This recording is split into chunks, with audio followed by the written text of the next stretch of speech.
ดูเท้าขวาครับยิงสวยงามมากครับจังหวะนี้เปิดหัวได้ดีครับนนทัศน์ฝั่งแดงน้อยยิงสวยครับผู้รักษาประตูได้ป่าประตูยิงด้วยยิงเบาไปครับจังหวะนี้ยิงตรงตัวผู้เล่นด้วยครับ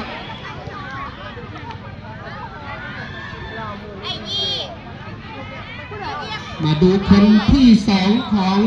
นนทัศน์ฝั่งแดงน้อยครับหมายเลข4นี่อภิชา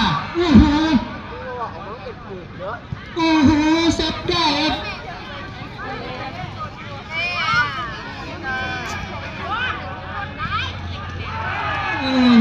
ไม่ผ่านมือผู้รักษาประตูครับเซฟได้ครับคนที่สองของตั้งเอื้องครับหมายเลข11ชุดที่นั่นชันนิ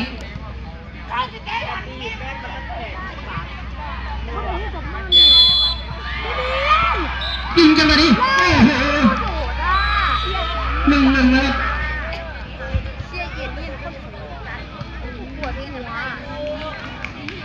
คนที่3ของนนทัศน์ฝั่งแดงน้อย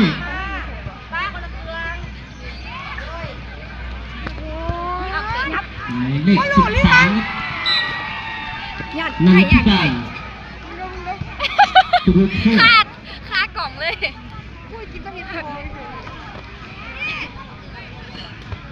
เฮ้ยพี่จะเลยมาต้องกินเอาเรื่องนี้มันใหญ่มันเสมอกันอยู่1-1ครับยิงกันวันนี้ใช้เท้าเซฟครับ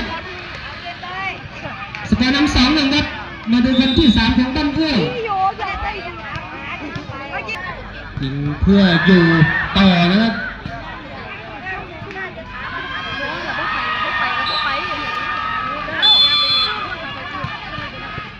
ยิงกัน